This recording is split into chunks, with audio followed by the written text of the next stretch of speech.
So welcome back again. So today again we are solving a problem on pentagonal lamina which is resting on one of its corner. Here also the inclination with respect to VP will not be given. So with the assumption of the data given in the question, you should be able to trace out how the position of the lamina will be. Okay. So it is an pentagonal lamina again of side 25 mm which is resting on one of the corners. So this is the corner. So it is resting on one of its corner, means it will be parallel to our HP plane. So when you view from the top, you will see a pentagonal lamina in our horizontal plane which will be in this position. So it will be resting on one of its corner. Similarly, when you view the given lamina from the front, you will just see an horizontal line. So projection of the edge, projection of the corners will provide you a straight line. So you will be having a straight line as a front view. So since it is resting on one of its corner, you have to show the corner here. But you cannot construct from the corner. So always we will start up with drawing an perpendicular edge or the side. Okay, the side is 25 mm. So measure 25 mm. From there you take an interior angle of 108. So this interior angle will be 108. Then you measure 25 mm again, cut an arc and cut an arc. From there again take 25 mm, cut an arc, 25 mm and cut an arc. Where it meets, you please join. So you got a pentagon. So you can name it as A, B, C, D and E of any order what you want to measure. Okay, so it is now a pentagonal lamina of side 25 mm resting in one of its corner. So after drawing this, take the projection above. So both these two should come on the same line if you have constructed properly. So when the observer views from here, the front view will be D dash, C dash will be visible, E dash will be in the bracket because E will not be visible. Again when the observer views from here, B will be visible, A will not be visible. So we will write B dash and A dash. Okay, so this is our first stage, front view and the top view.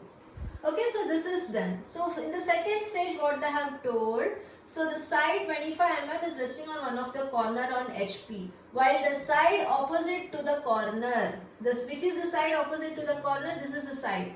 So the side which is opposite to the corner touches VP. Means they haven't given the inclination of VP, but they have given the description how the position of the lamina will be. So the side opposite to the corner touches VP means this entire lamina has to be shifted. So that side or the edge will be here and remaining part of the lamina you will show in this way. So that is for the third stage. First, always we take the inclination with respect to HP. So now you read what about the condition of HP here.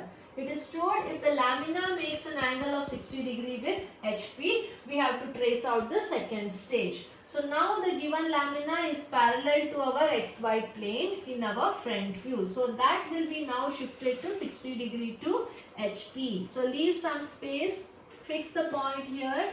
Name it as D dash. So now the front view will be shifted to 60 degree to HP. So you take 60 degree, measure this distance exactly how much it is and you cut an arc. So this will be B dash and A dash.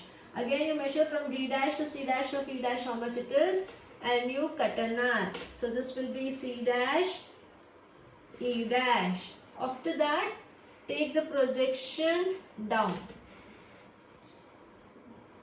from each point and extend the projection here from each corners. Don't forget the projection drawing from any one of the corner. From all you have to draw. After extending the projection from the front and the top view, start reading the locus. So this is the locus of A. It is meeting A dash at this point. So this is A. This is the locus of B. It is meeting B dash at this point. So this is B. It is the locus of C. It is meeting C dash at this point. So this is our C. This is the locus of E. E dash is meeting at this point. So this is our E. and this is the locus of D. D dash is meeting at this point. So this is our D. After getting all the corners, you will join A to B, B to C, A to E, D to E and D to C.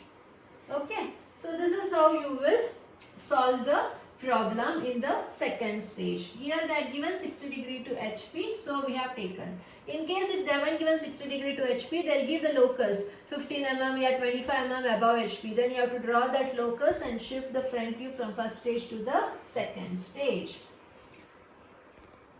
So same, the concept is same as we followed when it is resting on one of its side. Similarly, now it is with respect to one of the corner. So what is the third condition here related to VP is the side which is resting on one of its corner on HP, while the side opposite to the corner touches VP. So this is the corner in which it is resting on one of its corner on HP. So the side opposite to H is on VP, they say. So this side AB has to be shifted over here and remaining part of the pentagon has to be constructed. So you leave some space, mark this point as A. So from A, you measure this distance A to B. It will be the same. If you take A to B distance from the first stage and the second stage, it will be same because both are of true length. So no need of determining apparent angle beta.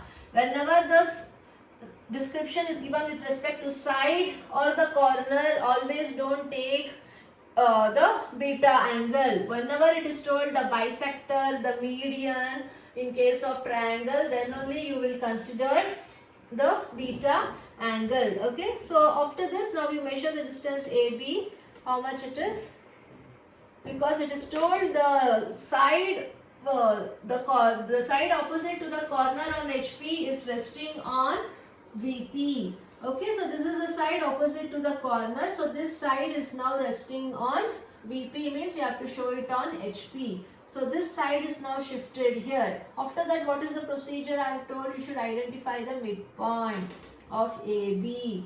From there you should draw a vertical line.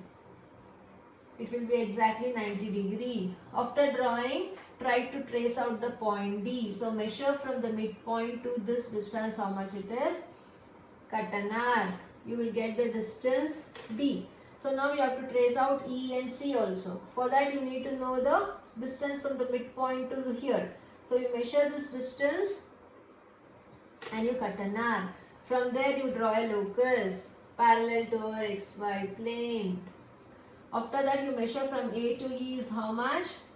Cut an arc on this locus. Again from B to C is how much? Cut an arc on this locus. So join. This is our A. This is our B. Similarly join. This is our B and this is our C. This distance you have known already. So join C to D, sorry E to D and C to D. So you got all the 5 corners of the lamina. So then the procedure is same. You take the projection from each corner E, A, D, B and C. After that, take the projection from B dash, A dash, C dash, E dash, D dash is on XY line only. So trace out now. So locus of D is here. So where is our D? It is our D. D and D dash is meeting at this point. So this is our D dash. This is A. Locus of A is meeting A dash at this point. So this is our A dash. Locus of B is meeting B dash at this point. So this is our B dash. Locus of E is meeting E dash at this point. So this is our E dash. Locus of locus of C is meeting C dash at this point. So this is our C dash. After that you join A to B, B to C, C to D, E to A, E to D. Always don't name inside, name it in the outside the views. And please darken the views in each stage. Many of you are not doing. This is the second stage and the third stage. So in this way you have to solve the problem when they haven't given the inclination with respect to VP, but with the help of the description told, you should be able to trace out the third position. The pattern is same. In the last problem I explained you when it is resting on one of its side, and now it is resting on one of its corner in the case where the inclination angle with respect to VP is not given. Thank you.